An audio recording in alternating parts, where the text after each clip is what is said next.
Ang kwentong ito ay hango sa totoong buhay. Mula ito mismo sa kaibigan ng tatay ko.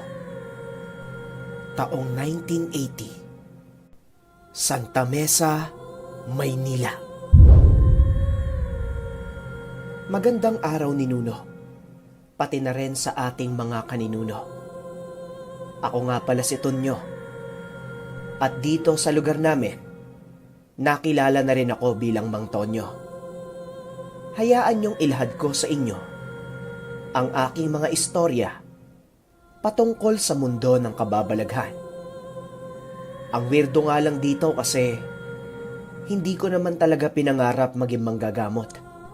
Pero dahil napapaligiran ako ng mga kilalang manggagamot, hindi talaga maiiwasan sa lakas nilang taglay na mahawaan ka ng kanilang kapangyarihan at madamay sa mga kababalaghan. Ang magulang ko ay isang batikang antingero at sinundan ito ng 4 kong kapatid. High school ako ng mga panahong ito. At yung mga kapatid ko, mas matanda sa akin. Ako ang bunso. Sa aming 5 magkakapatid, ako lang siguro yung umayaw sa mundo ng espiritual. Gawa ng gusto ko kasing yumaman. Sa pagkakaalam ko kasi, sa oras na magsimula kang manggamot, kasama ito sa mga kapalit ng iyong kapangyarihan. Hindi ka magiging mayaman, pero hindi ka din naman maghihirap. Pilit kong inaayawan ang mga pahapyaw sa akin ng tatay ko, pati na rin ang mga kapatid ko. Palagi nilang sinasabi sa akin na kailangan ko daw kahit simpleng protection lang. Hindi naman daw ako manggagamot. Kailangan lang daw pumili ako ng isang dasal para merong mag-iingat sa akin. Dahil sa ginagawa daw nila, maaaring gantihan ng mga kalaban nila yung ibang miyembro ng pamilya na walang depensa. Malabo daw kasi silang tabla nun, kaya't gagawa at gagawa ng paraan ng mga elemento para makagante sa kanila. Pero ayaw ko talaga. Ang sabi ko na lang, ipagdasal na lang nila ako sa araw-araw. Sa bahay naman namin, palaging merong nangyayaring gamutan. Kung ano-ano ang mga nakikita ko doon ng mga panahong ito. Palagi lang kaming nanonood ng mga kapatid ko sa ginagawa ng tatay namin. Masuri nilang pinag-aaralan ang bawat gawin nito. Naaalala ko pa noon, meron siyang isang pasyente na namamaga yung hinlalaki sa paa. Kulay violet na yung itsura noon. Parang naipitan ng dugo. Ang sabi ng tatay ko, "Anong kailangan mo? Bakit ka nanggugulo?" Natapakan nito yung anak ko. Hindi kasi nag-iingat. Palaging padabog kung maglakad. Naiistorbo kami. Hindi kami makapagpahinga ng maayos. Bakit mo namang kailangan saktan? Bigyan mo ako ng magandang dahilan para hindi kita pasabugin. Kailangan niya kasing matuto. At yung anak ko, hanggang ngayon hindi pa rin makapaglakad. Sige, tanggalin mo na yung ginawa mo. Ako na ang magbibilin sa tao na ito. Hindi pa sapat yan. Papatagalin ko pa ng ilang araw para magtanda. Aba, hindi ka nakikinig ah. Gusto mo pang masaktan ng kaunti. Matapos nun, hinawakan ng tatay ko yung daliri ng pasyente. Aray ko! Aray! Nakukuryente ako! Ang sakit! Tama na! Tama na! Tatanggalin ko na! Hinahawakan ko pa lang ah. Sige, tanggalin mo na. Tapos huwag ka nang babalik pa. Kung hindi, buong katawan mo na ang isusunod ko. Yung itsura ng pasyente matapos nun, para bang meron itong kinakalas na sinulit doon sa hinlalaki niya. Hanggang ilang saglit pa. Maniwala kayo sa hindi. Unti-unting nagbabago yung kulay nun. At para bang nakakadaloy na yung dugo. Bigla namang bumalik sa wisyo yung pasyente matapos nun. Kaagad itong binilina ng tatay ko sa mga nagawa niya. Pag alis naman ng pasyente, ang sabi ng tatay ko, "Maganda kayo. Uulan ng malakas mamaya. Iakyat ninyo yung mga gamit sa second floor. Babahain tayo dito. Bilis." Kaagad naman naming sinunod yung sinabi niya. Ayaw kasi naming nagagalit yon.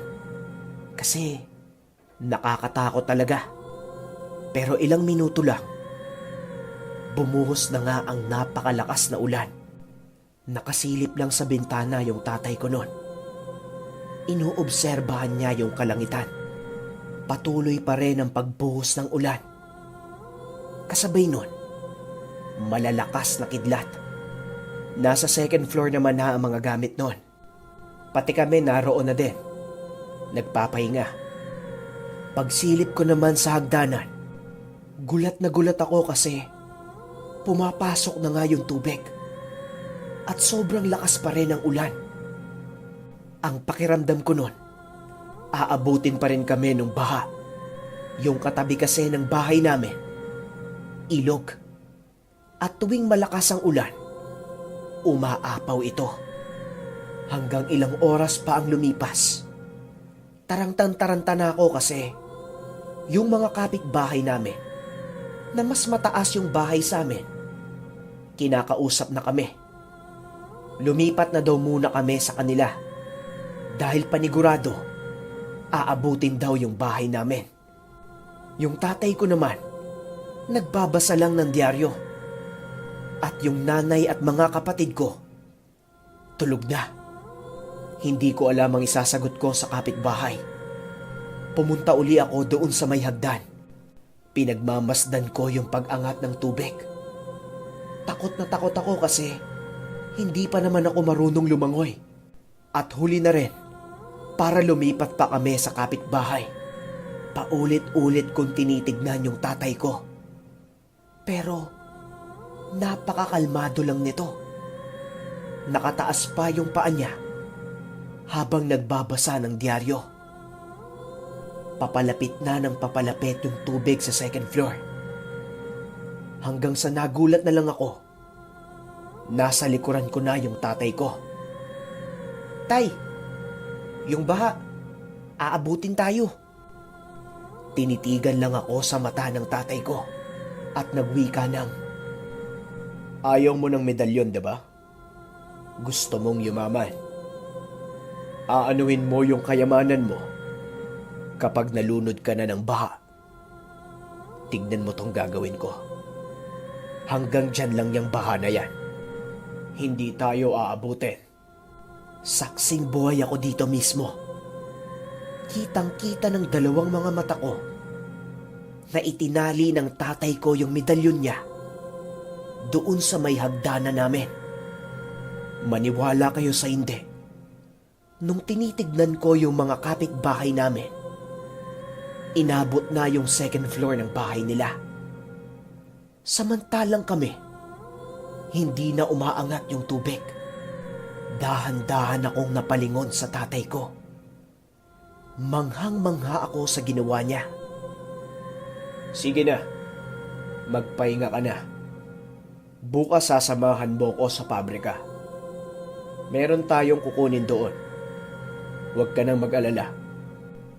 Kinabukasan naman ng araw na yon, nagising na lang ako kasi ang ingay sa labas ng bahay namin. Yung nanay ko, pati yung mga kapitbahay namin, ang aga-aga, chismis ang pinag-uusapan. Siyempre, nainganyo naman ako makinig doon. Takang-taka daw sila kung bakit hindi napasok ng tubig yung bahay namin. Samantalang yung bahay nila, mas mataas sa amin. Wala namang kaalam-alam yung nanay ko sa nangyari. Tulog siya nun eh. Ang sinabi niya na lang, baka sa pwesto lang daw ng bahay namin. Matapos nun, bigla na lang akong tinapik ng tatay ko sa likod. Maligo na daw ako at kumain. Aalis na daw kasi kami.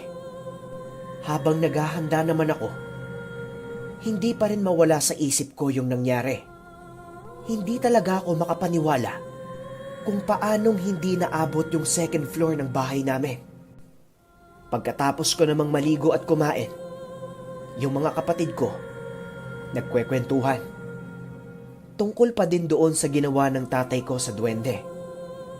Ikikwento ko sana yung nangyari, pero nagmamadali na yung tatay ko at umalis na rin kami ng bahay. Habang nasa biyahe naman kami, paulit-ulit kong nililingon yung tatay ko. Kasi gusto ko talagang itanong kung paano niyang nalaman na uulan at kung paano niya napigilan yung baha. Pero bigla na lang nagsalita yung tatay ko. Ginamit ko yung kidlat doon sa pasyente. Kaso maliit na porsyento lang ang kinuha ko. At kapalit nun, kapag hindi mo ibinigay yung buong lakas ng kidlat, ilalabas niya yon sa pamamagitan ng ulan at kidlat. Sumakto lang kasi nasa tabi tayo ng ilog, kaya binaha tayo. Bakit naman po hindi tumuloy yung baha? Yung kapitbahay natin, lubog na lubog na. Kala ko ba hindi ka interesado? Bakit parang ang dami mo ng tanong ngayon? Gusto mo na bang mag-aral? Hindi po, tay. Ayaw ko po niyan. Mas gusto kong yumaman. Bibili na lang ako ng mataas na bahay para hindi ako pasukin ng baha. Ikaw ang bahala. Pero darating ang panahon, panigurado ko, meron kang haharapin na pagsubok at magpapabago ng isipan mo. Matapos nun, nakarating na kami sa pabrika. Gawaan pala ito ng mga salamin. Medyo nagkaroon lang kami ng kaunting problema. Kasi yung guard doon, ayaw kaming papasukin. Sir, hindi pwede. Diyan lang kayo sa labas. Bawal kayo dito. Chip, nariyan yung kakilala ko sa loob. Meron lang akong sasabihin. Aalis din kami kagad. Kulit mo ah. Hindi nga pwede eh. Paano ko kakausapin yon? Ayaw mo rin namang tawagin. Tinatasan mo ko ng busis? Nakikita mo tong bala na to? Para sa baril ko yan. Mabuti na lang. Biglang dumating yung kaibigan ng tatay ko. Kaagad niyang nakita yung tensyon doon sa guard. Ang sabi niya, Chip, arbor ko na yan. Tropa ko to eh. Hindi. Mukhang mayabang yan eh. Naku Chip, hindi mo kilala yan. Hindi mo alam yung kaya niyang gawin sa'yo. Aba, bakit? Sino ba yan? Saksing buhay ako dito mismo. Kinuha ng tatay ko yung bala ng baril. Inilagay niya ito sa lamesa at hinampas ng kanyang kamao. Pag-angat nung kamay niya, kitang-kita ng dalawang mga mata ko.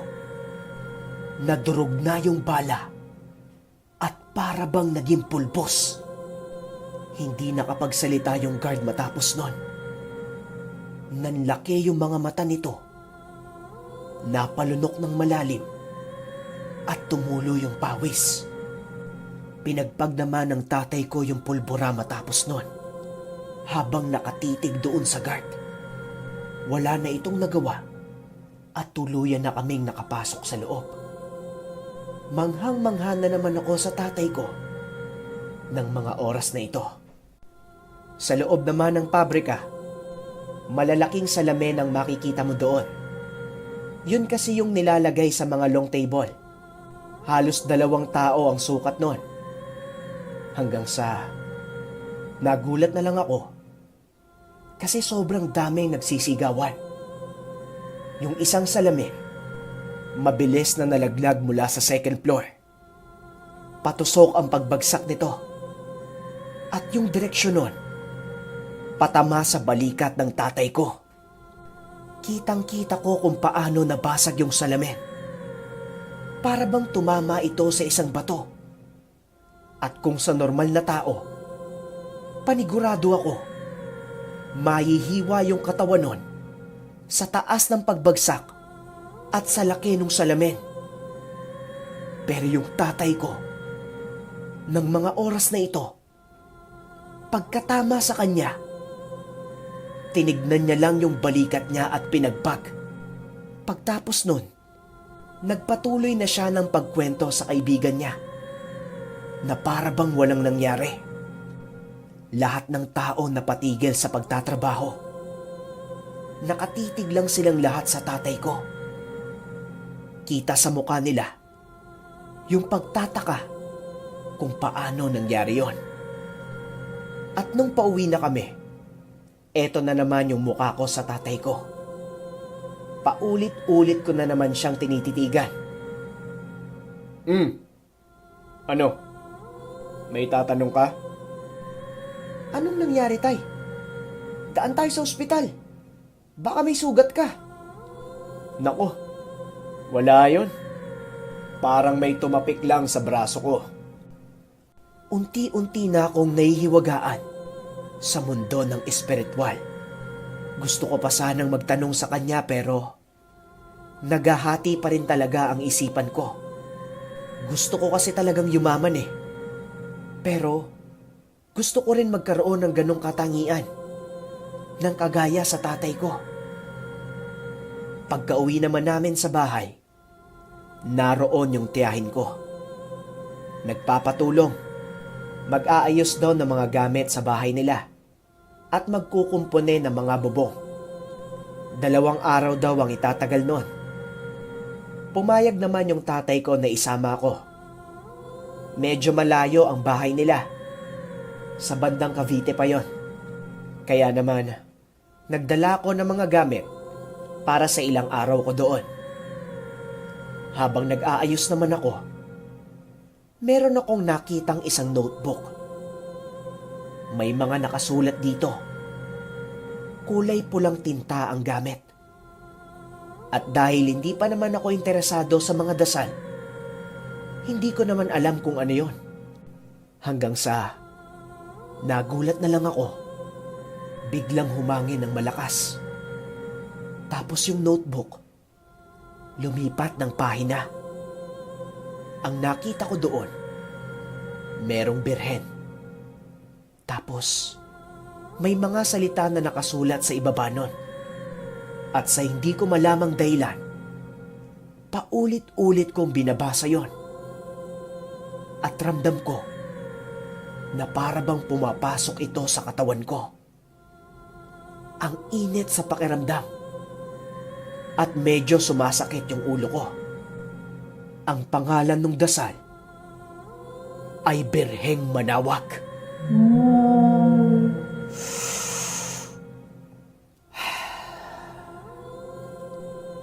Points lang na pwede nating matutunan sa kwento. Una dito, yung pamamaraan talaga ng mga manggagamot. Kinakausap talaga muna nila yung sape. Papakiusapang umalis. At kapag ayaw, saka lang gagamitin yung taglay nilang lakas. Sumunod naman, may mga dasal talaga at orasyon na merong kapalit kapag ginamit mo.